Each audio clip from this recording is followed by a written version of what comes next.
Кызылкыя шаарындагы Азирети Усман медресеси бүгүнкү күнгө дейин ислам динин балдарга таанытууда туура багыттагы максаты менен өз билимин берип келет. Аталган медреседе Куран жаттоо боюнча атайын бөлүм бар.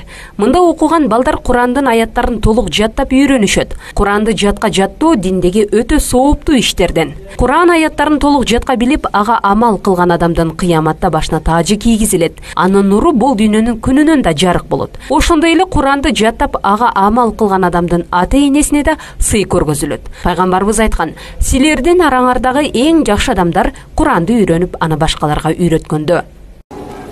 Пайгамбар айтат: "Билет элек" дейт. Пайгамбардын хадисин укканбыз дейт. Кимде ким Курандан бир тамга окуса, 10 сооп алат эле дейт. Мисалы алиф лам мим 30 сооп.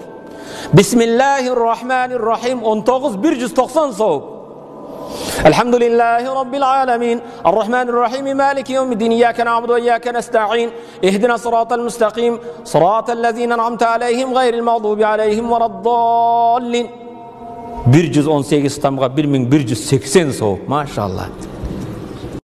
Bismillahirrahmanirrahim.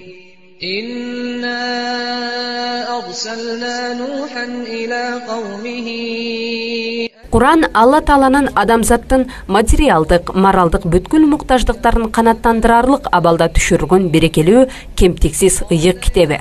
Куран адамдык наркка ылайык анын жүрөк, рух, акыл жана дене түзүлүшүн эске алып, Алла Таала тарабынан жиберилген мыйзамдар жыйнагы.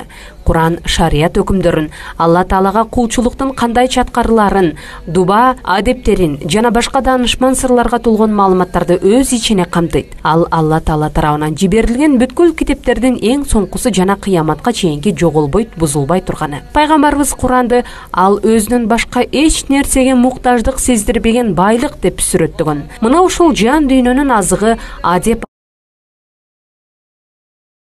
ахлактын пайдалуу болгон Куранды окуп үйрөнгөн Азирети Усман медресесиндеги 8 баланын ата-энеси коомдук жайлардын биринде элдин батасын алуу максаты менен ыйык Куран аземи жөрөлгөсүн өткөрүштү. Пайгамбарыбыз алейхиссаламга чексиз салаваттар болсун. Bir Allah'sı var, 2 dünyası var, 3 yurtu var, 4 kıblası var, 5 parası var, 6 malın bakkan talası var, 7 oblast kalası var, 8-9 ondan balası var.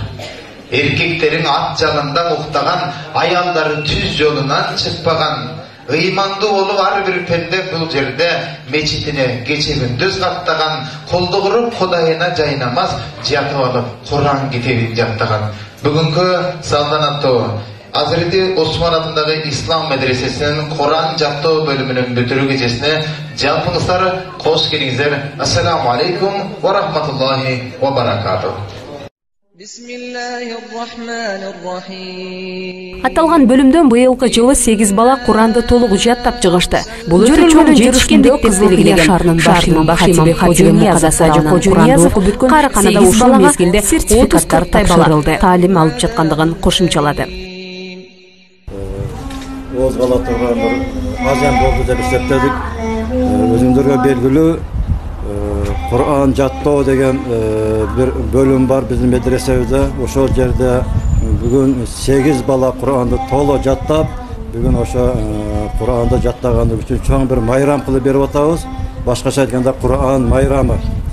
Bul degeni albatta Allah Taala'nın ayık kitabı Kur'an'da jattagandыгыдан eldi jurttu çakırıp çay berip, ustazlardan pata alıp buga şahadın jetekçiligi Jana Batken oblastının qaziyatı, Oş oblastının Oş şaharının qaziyatları, jana başka ustazlar kelip, özlerinin dua tileklerini berip ketdi.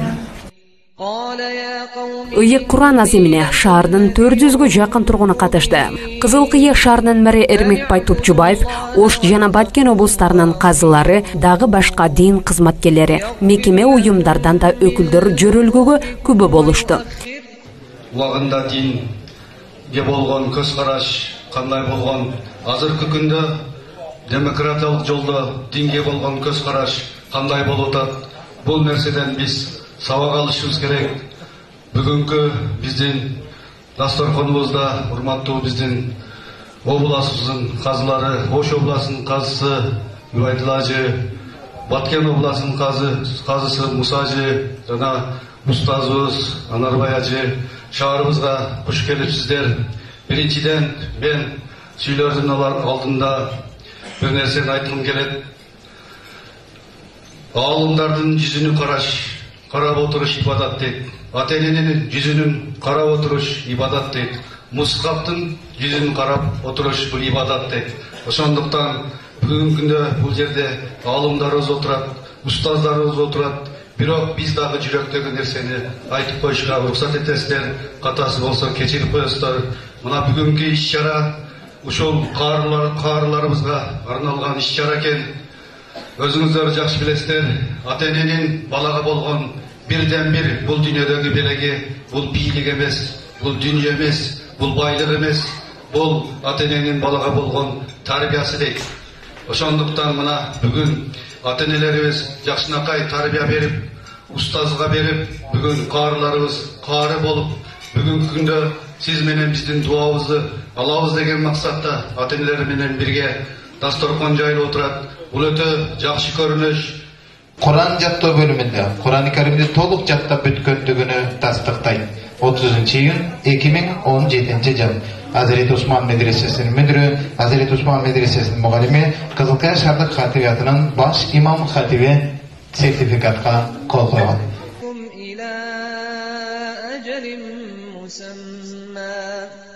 إن أجل الله إذا جاء لا يؤخر لو كنتم تعلمون. Kutlu olsun sertifikatınızlar.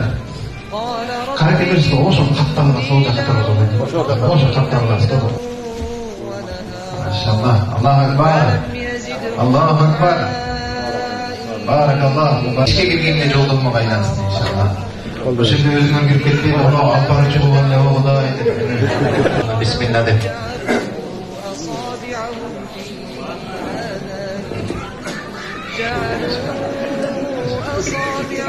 Allah razı olsun. Mübarek olsun maşallah.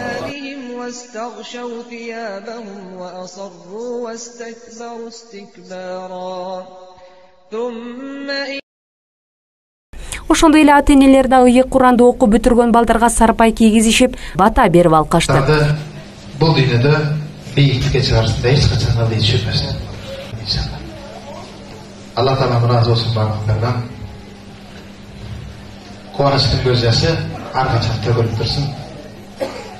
Allah razı olsun bardыктардан. Çok rahmat.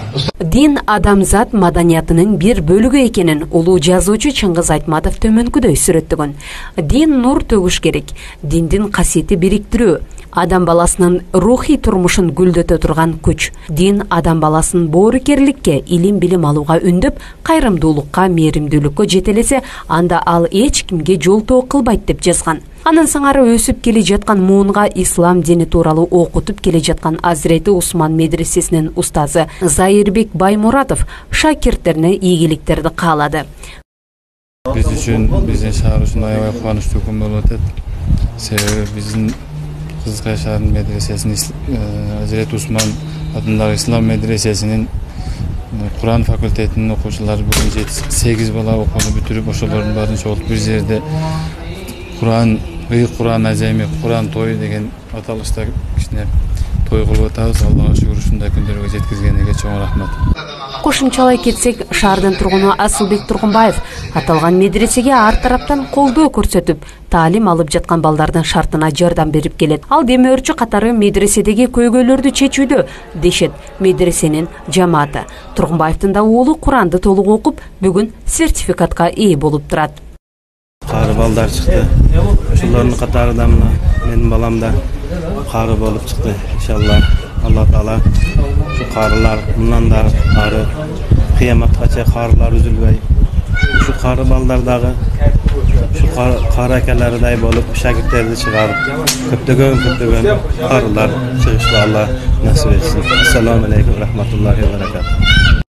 Сөз соңунда айтарбыз, пайгамбарыбыз көптөгөн хадистеринде Куран үйрөнгөндөр кыяматта албан сыйлыктарга ээ болорун жана кимде ким Куранды туура окуп, анын буйруктарын толук аткарса, ата-энесинин да даражасы көтөрүлөрүн айткан. Андыктан ар бир ата-эне балдарына Куран үйрөтүүсү зарыл.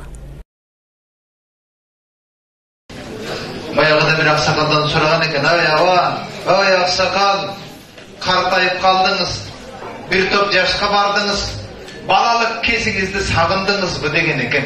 Oşonda aksakal ayıptır. "Balam, balalık kezimde sagıngan jokmun. Birok baldarımdın balalığın sagındım aylanayın. Ankeni baldarım bala kezinde meni kucaklap sıylaşat ele, gökkö gelmey kalsang sagını ıylaşat ele, azır mordağıday bolmay kaldı" degen eken. Bunun bardığının sebebi iman, adem ahlaktan alzırap kallandan eken. Anca uzbaş bolup mana ülköste iman, adep, madaniyat tarihçılarının belirlenmesi, bu da olsa mana şunday bir din İslam'ın kuvatlarısına çok bir öğütler.